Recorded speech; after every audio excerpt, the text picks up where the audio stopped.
What's up guys, Kyle here again, and today we are checking out the Peavey Supreme XXL. Let's do it!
Alright, hope you guys are doing great out there today. If this is your first time here at my channel, my name is Kyle, and what I do is I take awesome high gain amplifiers, overdrives, guitar cabs, speakers, pickups. I record them with a simple SM57 setup, and I give you guys the unprocessed audio on your end. So if you're into E standard thrash riffs, drop C hardcore riffs, and dudes that just crushed a whole pack of chocolate chip cookies by themselves, you're in the right place. Consider hitting the like button and subscribing on your way out so you don't miss any more of my stuff. Thanks! Alright guys, so today we have a very highly requested amp on my channel. This is the Peavey.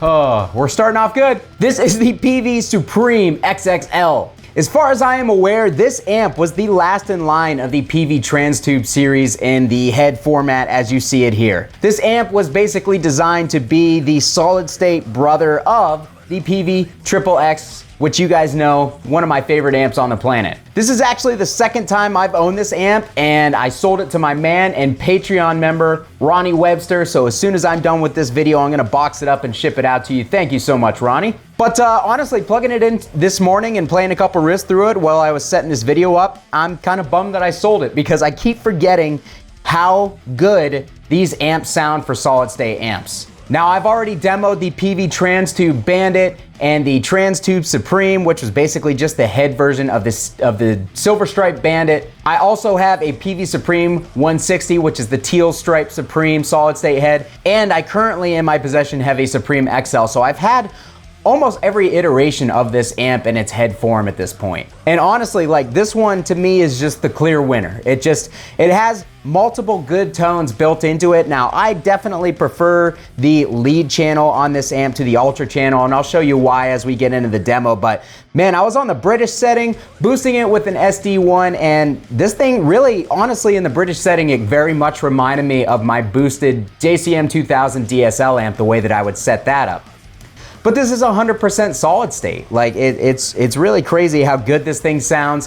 When you get into the ultra channel, it does start to sound a little bit solid state-y, but honestly, the lead channel sounds fairly warm for a solid state high gain head. You can dial in some warmer tones. It doesn't have that kind of annoying grating mid frequency or high frequency that a lot of solid state heads do. So yeah, I just, every time I don't play one of these for a while and I plug back into one, I forget how good they sound. So Ronnie, you've got a great amp coming your way, and I'm actually really excited to do this demo because a lot of people have been asking me what I think about this amp. Spoiler alert, I think it's awesome. So let's go ahead and dive into the tones. We're gonna turn it on. I am gonna start on the classic mode. We're gonna dial that gain down, and we're just gonna hear a little bit of what every mode on this amp has to offer. For that intro clip, I was boosting the amp with the Boss SD1. We're gonna turn that SD1 off. I have my Balaguer Typhon with the Hypernova pickups in it. Those are like a high output, modern ceramic style pickup. So let's go ahead and see how this amp sounds with no boost in front on the classic mode of the lead channel.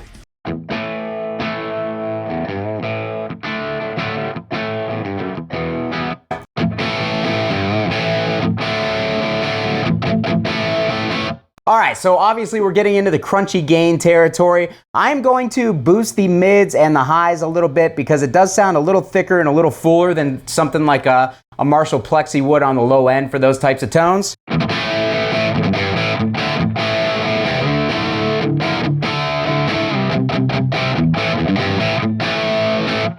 Honestly, that's not bad. Let's do a little bit more mid and a little bit more high. Let's pull that gain back just a tad.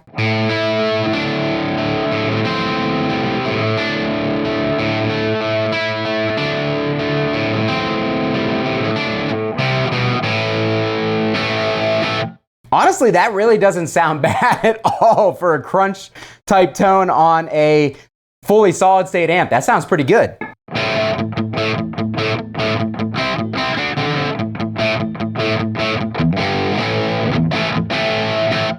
Not bad at all. So let's get a little more gain on there. I mean, we're already getting fairly saturated for a crunch tone. It sounds really good, really open in my opinion.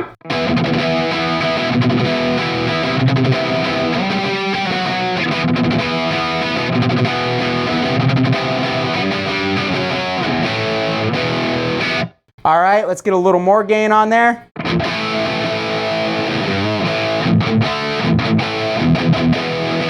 Oh yeah, this has reverb.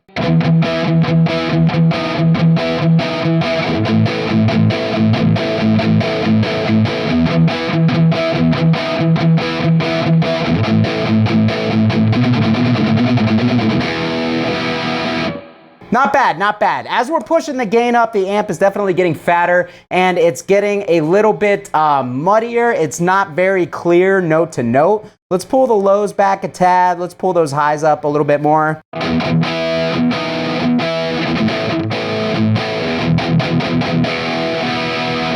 So yeah, there's not a lot of string separation and clarity there. The tone overall is great, but it is a little bit muddy. But I mean, if you're playing a lot of like really high gain stuff, a lot of guys aren't going for super duper string clarity. I don't know why I did so many supers and dupers, but they're not after that super string clarity. They're after like a wall of sound, and this thing can definitely accomplish that. But just know that if you start pushing the gain on any of these channels, it will muddy it up just a little bit. So yeah, that's the crunch channel. Let's hit it with a Boss SD1.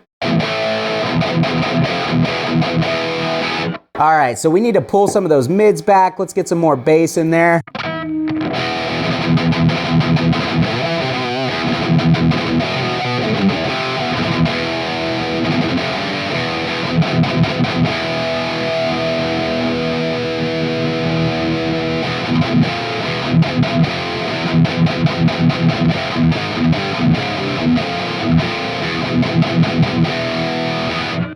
So that's the crunch channel, guys. That's like the amount of saturation that I use when I play with Bushido code on the crunch. So that just tells you that the gain is only going to increase from here because we also have 2 more settings on here that basically bump the gain up as you go, as well as a whole other channel that has even more gain. So there's lots of gain. Also on the back, something that I haven't noted and something with the Transtube series, one of the main components about this that gives it a guess less sterile feel than a lot of other solid state amps is this does have an actual transformer built into it that's basically meant to emulate a tube amp transformer, and you can set the ohms to whatever cab that you're playing on. Now, a lot of solid state amps, when you plug into them, there's no ohm selection because there's no transformer. It just kind of automatically adapts to whatever cab that you plug it into, and usually it just kind of like increases the power output as you lower the ohms. But on this amp, it actually is meant to react more like a real tube amp, and I feel like it definitely accomplishes that with the built-in transformer. On top of that, this thing also has multiple wattage settings. We're on the 100 watt setting, and I'm gonna stay there for the demo,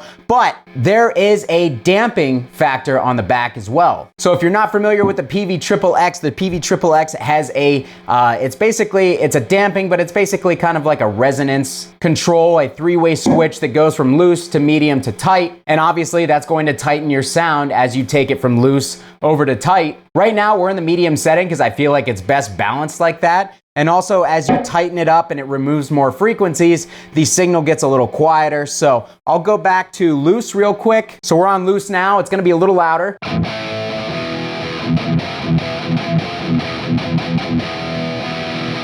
So that's gonna introduce more low and sub-low frequencies. Let's go to medium.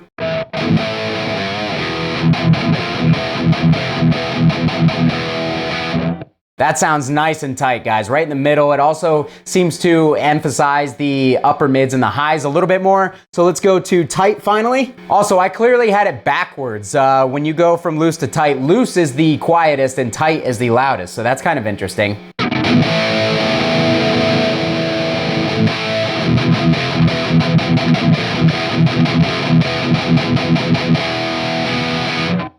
But if we're being honest, that kind of introduces some high frequencies that I'm not really a fan of, and it removes too many of the low frequencies. I like the lows to be a little bit fuller, a little bit warmer. So we're gonna go back to medium. All right, guys, so that was the crunch setting. We're gonna take the Boss SD1 off. We're gonna go up into the British mode. I'm gonna put everything back to noon. We're gonna pull that gain back to 9 o'clock. And here's what we got on the British setting. We're basically right back to a clean channel, so back up to noon it goes.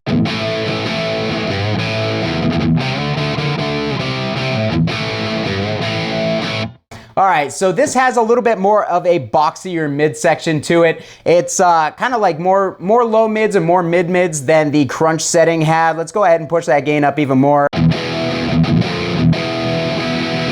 All right, so as it is, it's a little bit kind of muffled and muddy. Let's get those mids up, let's get the highs up, roll the lows back a little bit.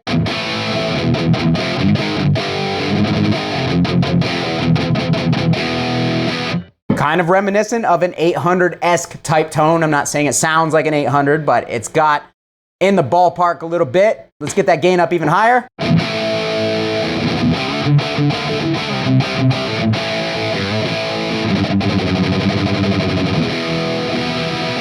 I really don't mind that at all, guys. Let's go ahead, bump that gain a little bit higher. I'm actually going to bump the highs up a bit.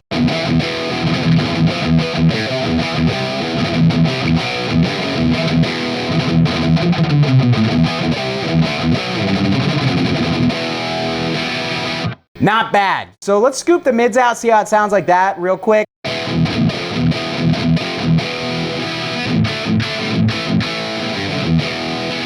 That actually kind of removes some of the boxiness that we were hearing. Kind of like it better like that, if we're being honest. Let's go ahead and kick in that Boss SD1.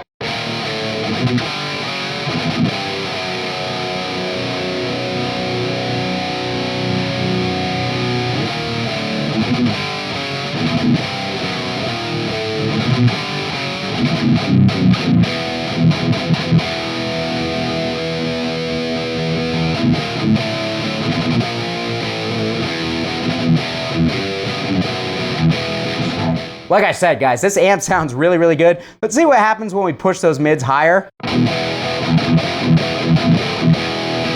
We're right back at that kind of boosted Marshall type tone. I'm gonna push them up a little bit, push the highs up.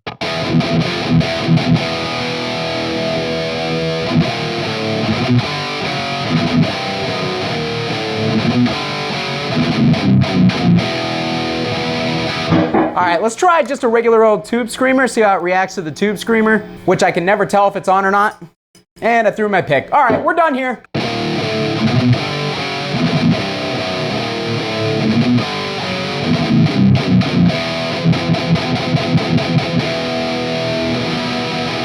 All right, so now, high gain setting, no boost.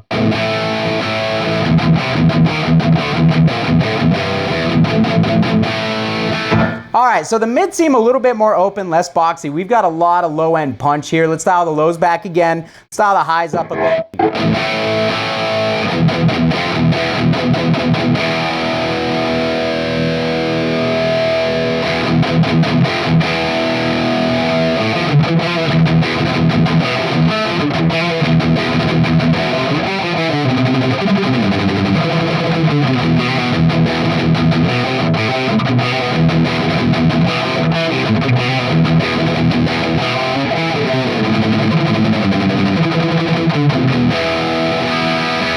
Let's try scooping the mids on this setting.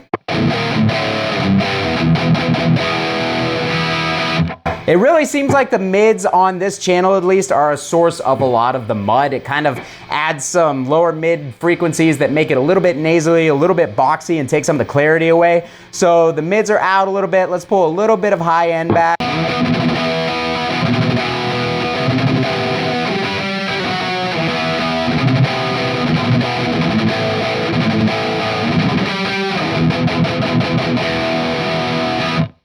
Overall, I do like that better, but it's a little bit hollow in the midsection. So let's push up the lows. Let's pull the gain back. Let's kick that SD1 on again.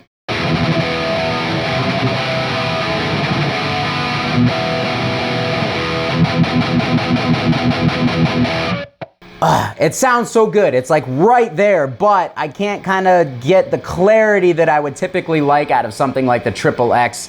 There's just like a little bit of a blanket over the speakers effect going on. And I think that that's due to where the mids are centered on this amp and the way that they are voiced. It's just like every time you try to add some mids, it makes things a little bit boxy. So let's go over to the Ultra channel real quick. Let's mess with those tones and then we'll call it a day.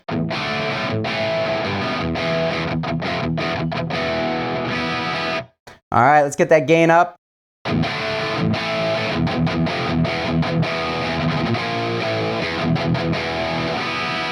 We got some good saturation there.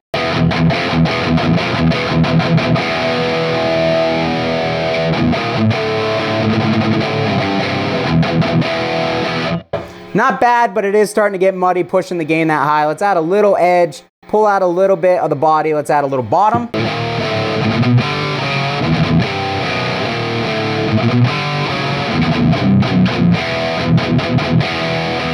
Super punchy low end, lots of top end bite again. Removing a little mid seems to help it out again. Let's hit that SD1 on this setting, dial the gain back.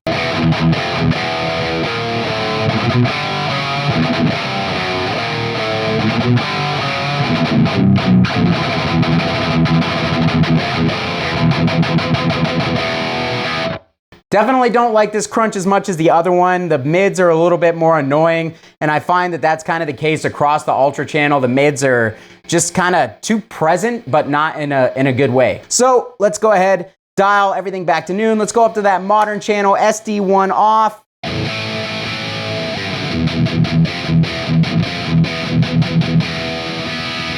Don't love it.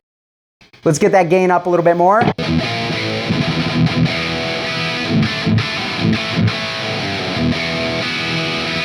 So we're already very, very saturated. The high end on this is grating and not very good sounding, and it just sounds muffled overall. If I pull some of the mids out, it's like super scooped. Let's dial them up.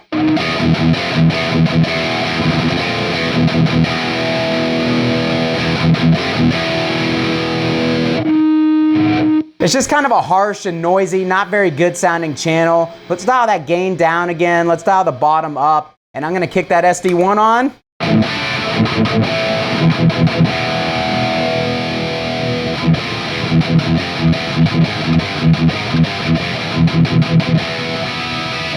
I don't really like that setting very much at all. I feel like that's probably the setting that most people would have selected on this amp in the 90s when it came out, but not my thing. It reminds me a lot of that Crate GX120s combo that I had a long time ago.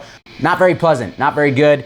The frequencies aren't balanced. There's a lot of lows. The mids are very scooped and the highs are very piercing. So finally, let's go up to the Ultra channel with no boost on, or the Ultra setting, and gain at 9 o'clock, no boost.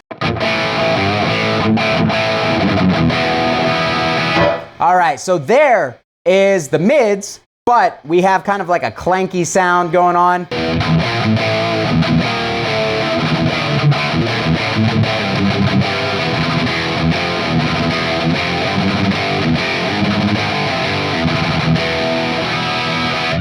We're gonna turn the body up. We're gonna turn the body down. We're gonna turn the bass up. I don't know what I'm doing. Let's turn that gain down. Let's kick that SD1 on last time.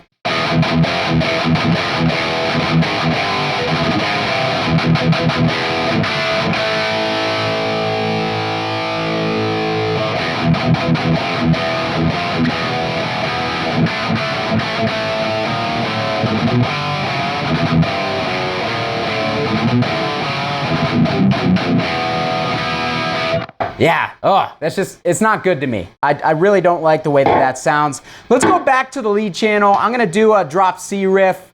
We're gonna go back to the British setting.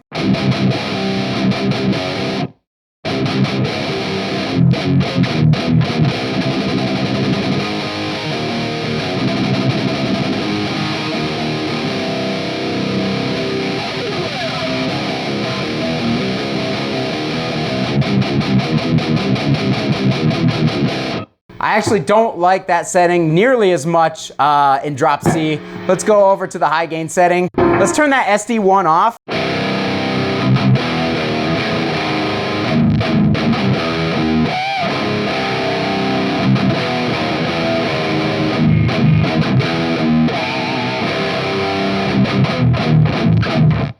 All right, so, okay, it sounds better in drop C without a boost in my opinion. It seemed like the boost started to bring out some unpleasant frequencies and started giving me feedback and stuff. But yeah, I think it sounds better in that high gain setting. One last thing, we'll try some Fishman Fluence on this, see how it reacts, and call it a day. Okay guys, I have an EC1000 here with the Fishman Fluence Moderns installed. Let's see how they sound.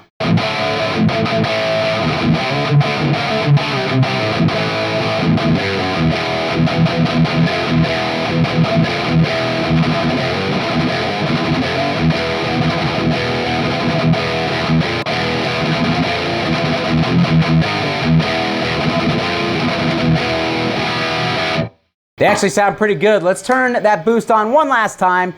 Pull the bass up, pull the highs down, pull that gain back.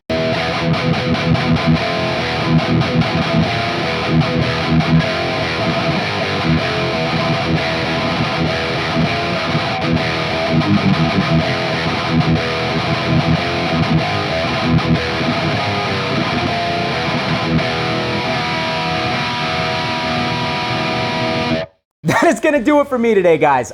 This amp reacted really well to the Fishmans, the active pickups.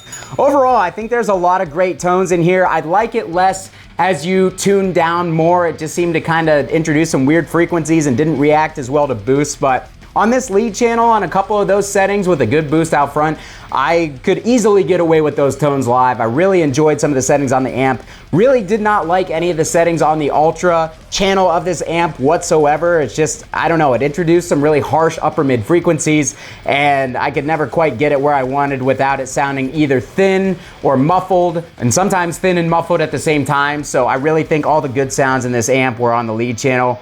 Really love this thing, really think that they're underrated, especially what you can buy them for, man. I mean, these things go under $300 all day long. A really great option. They used to sell for even less, but of course everything's more expensive now. But yeah, really curious to see what you guys thought on your end. What did you hear on your end that I didn't hear here in my room? It sounds like I'm saying urine over and over again. But anyways, you get the point. Let me know down in the comments your thoughts on this amp. I'd love to hear what you guys thought about it, and if you own this amp or have used it before, what was your experience? I'll meet you guys down there to talk about it in the comments section. If you would like to support my channel, there is always the Sweetwater affiliate link down below, and you can consider becoming a member of my Patreon community like Ronnie and all of these fine people listed on the screen. I would very much appreciate it. It goes a really long way in helping this channel grow. Thanks so much for watching, guys. If you liked the video, please do me a huge favor. Hit that like button on the way out and subscribe so you don't miss the next one. Kyle here again. We'll see you next time.